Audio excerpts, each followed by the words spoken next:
Kanchipuram Varamahalakshmi Silks, the Grand Banarasi Mela. First time ever in Hyderabad starting from November 1st. పైరసీని ఎట్లా control చేయాలని చెప్పండి.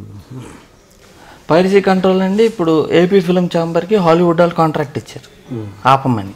వాళ్ళు ఇచ్చిన కొత్త టెక్నాలజీ ప్రయత్నంతో ఏం చేస్తున్నారంటే, ఇది నేను బయట చెప్పొచ్చో లేదో కానీ, ఇప్పుడు మొత్తం ఎవరెవరు పైరసీ చేస్తున్నారో, పైరసీ అంటే ఇప్పుడు మీరు డౌన్లోడ్ చేస్తున్నారు, పైరేటెడ్ చూస్తున్నారు, ఏం చేసినా సరే మీరు ఏ ఐపీ అడ్రస్ నుంచి చేస్తున్నారు, మీకు బీమ్ కేబుల్ నుంచి వచ్చిందా, బిఎస్ఎన్ఎల్ అయినా ఎయిర్టెల్ అయినా, దాంట్లో మీ ఇంటి అడ్రస్ ఏంటి, దాంట్లో వాడేవాళ్ళు ఎవరు, ఎవరి పేరు మీద కనెక్షన్ ఉంది, వాడేది ఎవరు, ఒకవేళ కెమెరా ఉంటే దాంట్లో అతని ఫోటో అన్నీ వచ్చేస్తాయి.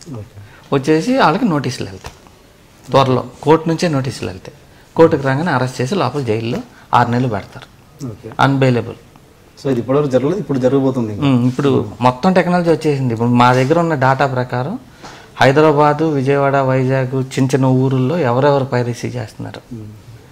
పాడేరు అని ఉంది, పాడేరులో రిలీజ్ అయిన ప్రతి సినిమా ప్రతి ఎవరెవరు నెట్లో డౌన్లోడ్ చేస్తున్నారు. ఇప్పుడు పాడేరు అని ఒక ఊరు ఉంది అరకు అవతల, అక్కడ ఒక ఇంటర్నెట్ సెంటర్ వాడు సినిమా రిలీజ్ అయిన 3వ రోజు 2వ రోజు డౌన్లోడ్ చేసి అందరికీ పెన్ డ్రైవ్లో వేసిస్తాడు.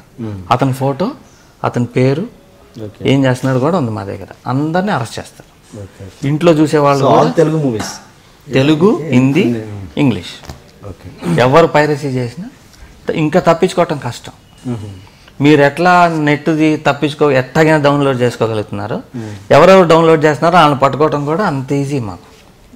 నేనని కాదు, చాలా స్ట్రాంగ్ ఆర్గనైజేషన్ ఉంది, ఫండెడ్ బై హాలీవుడ్. మీరు గతంలో ఇప్పుడు మీరు స్టార్స్తో సినిమా చేయను అంటున్నారు కదా, గతంలో మీ దగ్గర చేయను కాదు సార్, స్టార్స్తో చేయడానికి ఓకే చెయ్యొచ్చు, కానీ కొంతమందిని హ్యాండిల్ చేయగలం, కొంతమందిని నేను హ్యాండిల్ చేయలేను. నా యాటిట్యూడ్ కుదరదు. మీ దగ్గర గతంలో మీరు చెప్పారు చాలాసార్లు, రైతు అనే ఒక సబ్జెక్ట్ మీ దగ్గర ఉంది అని చెప్పేసి, అది స్టార్స్తో వర్కౌట్ అవుద్ది, మంచి బడ్జెట్ కావాలి దానికి, రజనీకాంత్ గారితో అనుకున్నా అన్నారు. మరి అదేంటి, దాని గురించి మళ్ళీ ఎప్పుడు డిస్కషన్ రాలేదు మీ దగ్గర నుంచి? రైతు అది మరి ఏమైనా చిరంజీవి గారికి ఏమైనా సూట్ అయ్యేదా? ఆయన సూట్ అవుద్దంటే ఇవ్వచ్చు, కానీ ఎప్పుడైనా చెప్పారు ఆ సబ్జెక్ట్ ఆయనకి? అని చెప్పాలి, ఎప్పుడు చెప్పాలి. మరి ఎందుకు ఇంత 150 సినిమా గురించి అంత చర్చలు జరుగుతున్నప్పుడు మీరు ఎందుకు అప్రోచ్ అవ్వలేదు ఆ సినిమా? ఇప్పుడు మనకి హిట్ లేనప్పుడు అప్రోచ్ అయితే కాలిపోయిన అగ్గిపుల్లలాగా చూస్తారు. మామూలు అగ్గిపుల్లకైనా ఒక వాల్యూ ఉంటుంది, కాలిపోయిన దానికి ఏముంటుంది, అవతల పారేస్తారు, అట్లా చూస్తారు. పోనండి, ఓకే, ఇది పక్కన పెట్టండి, చిరంజీవి గారి పక్కన పెట్టండి. ఆ సబ్జెక్ట్ ఏమైపోయింది అసలు? ఉంది, ఎప్పటికైనా తీస్తా. స్టార్స్ తోటి అది స్టార్స్తోనే చేయాలి, కానీ 2 లాంగ్వేజ్లో తీయాలి. ఓకే, రజనీకాంత్ గారిని అప్రోచ్ అయ్యారా? మరి రజనీకాంత్ గారితో అప్పుడు డిస్కషన్ జరిగింది. దాని తర్వాత అదే నేను చెప్పే కదా, స్టార్స్తో కొన్ని కుదరకపోతే. మీరు అమీర్ ఖాన్తో 2 సినిమాలు చేసినట్టున్నారు కదా, గులాం అండ్ బాజీ. రెండింటికి కెమెరామెన్ మీరు? రెండింటికి కెమెరామెన్. దాంట్లో అప్పుడు ఏంటి, బాజీలో టార్చ్ లైట్ తోటి షూటింగ్ చేశారు ఎయిర్పోర్ట్లో అని చెప్పేసి, అప్పట్లో పెద్ద సెన్సేషన్ అది. అంటే ఏంటి అప్పుడు మీ దగ్గర లైట్స్ అవైలబుల్ లేక చేయలేదా, లేదా అక్కడ హంగామా ఎందుకు అని చెప్పేసి టార్చ్ లైట్ తోటి చేశారా? అలా కాదండి, మామూలుగా అమీర్ ఖాన్ సినిమా అంటే బోల్డ్ బడ్జెట్ ఉంటుంది, బోల్డ్ లైట్స్ ఇస్తారు. వెళ్ళి ఎయిర్పోర్ట్లో చూస్తే, ఎయిర్పోర్ట్ చూసుకున్నాక అక్కడ ఉన్న ట్యూబ్ లైట్లోనే షూట్ చేద్దామని డిసైడ్ అయ్యి, నా దగ్గర అప్పుడు సమీర్ రెడ్డి అనే అసిస్టెంట్ అన్నమాట, ఇప్పుడు కెమెరామెన్ అయ్యారు.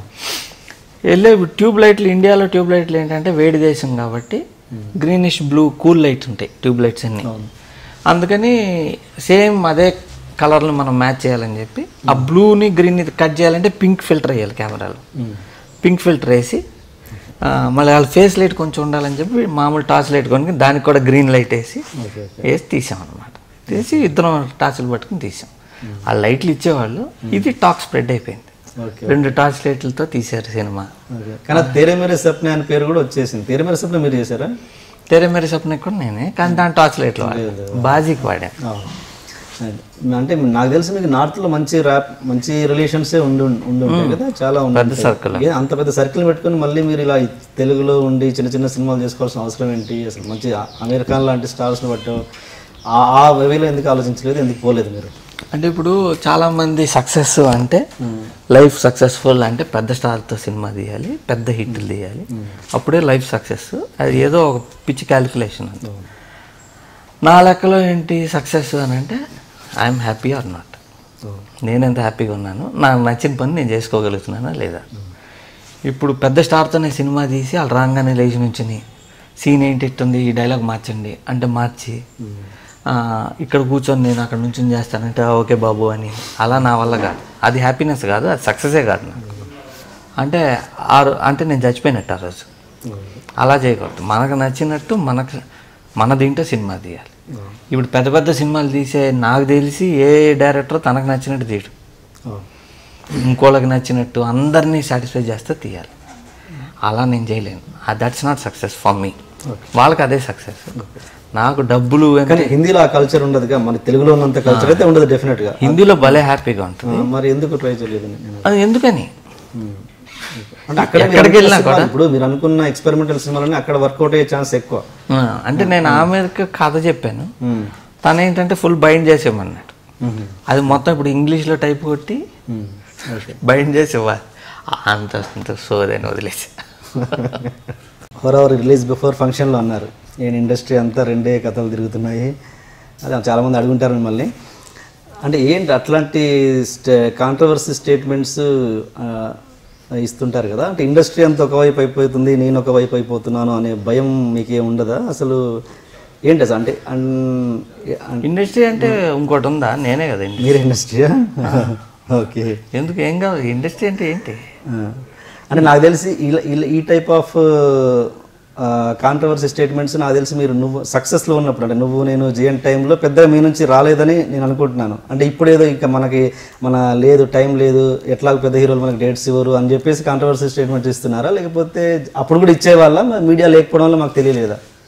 నేను ఎప్పుడు ఇంతేనండి, హిట్ ఉన్న ఫ్లాప్ ఉన్న మారే టైప్ కాదు. మీకు అనిపిస్తుందా నేను మారుతాను? మీరు మారని అనుకోలేదు. నేను మారను. మీకు బై బర్త్ వచ్చిన డిఫెక్ట్ ఇది కాబట్టి. సో దానివల్ల మీకేం ప్రాబ్లమ్స్ రావట్లేదు ఇండస్ట్రీలో? ఏమొస్తాయి, మహా అయితే సినిమాలు చేయమంటారు అంతే కదా. పెద్ద ఇప్పుడు మీతో వాళ్ళు చేసేవాళ్ళు ఎవరున్నారులేండి, పెద్ద హీరోలు అయితే ఎవరు లేరు. ప్రొడ్యూసర్లు కూడా చేయమంటారు అంతే కదా. ఓకే ఓకే, అది అవన్నీ కాదు అసలు. ఓకే, మీరు ఏ స్టేట్మెంట్లు అయినా వేయండి, మీరు ఎంత క్రిమినల్ అయినా అవ్వండి, తీసిన సినిమా బాగుంటే జనం చూస్తారు, బాగోకపోతే చూడరు. ఆడియన్స్ టికెట్ కొనుక్కుని వచ్చినప్పుడు ఆడియన్స్ సైకాలజీ వేరే ఉంటుంది. టికెట్ కొనుక్కొని లోపలికి వస్తారు, ఇది సినిమా అనేది ఒక అబద్ధం, పద నన్ను అర్థం చేసి చూద్దాం అని చెప్పి కూర్చుంటాడు. వాడు తెలుసు నేను ఎరవటానికే కూర్చుంటున్నాను అని లైట్ లాపంగానే పెద్ద బొమ్మ మీద అట్ట అవ్వడంగానే నవ్వుతా చూస్తాడు. అది దాంట్లో వీడు ఏ స్టేట్మెంట్ ఇచ్చాడు, ఆ హీరో ఎవరిని బిల్డ్ చేసుకున్నాడు ఏం ఆలోచించరాదు. వచ్చేది 2.5 గంటలు నన్ను పక్కా ఎంటర్టైన్మెంట్ ఇవ్వు అంటే. ఎంటర్టైన్మెంట్ అంటే ప్రస్తుతం తెలుగు ఇండస్ట్రీలో ఉన్న ఎంటర్టైన్మెంట్ అంటే కామెడీ అంటేనే ఎంటర్టైన్మెంట్ అనుకుంటున్నాను. కాదు, ఎంటర్టైన్మెంట్ అంటే నవరసాలు ఉంది. నన్ను నవరసాల్లో నన్ను ఎమోషన్గా నన్ను ఇది చేయని చెప్పి కూర్చుంటాడు. వాళ్ళకి ఏం లెక్క ఉండవు.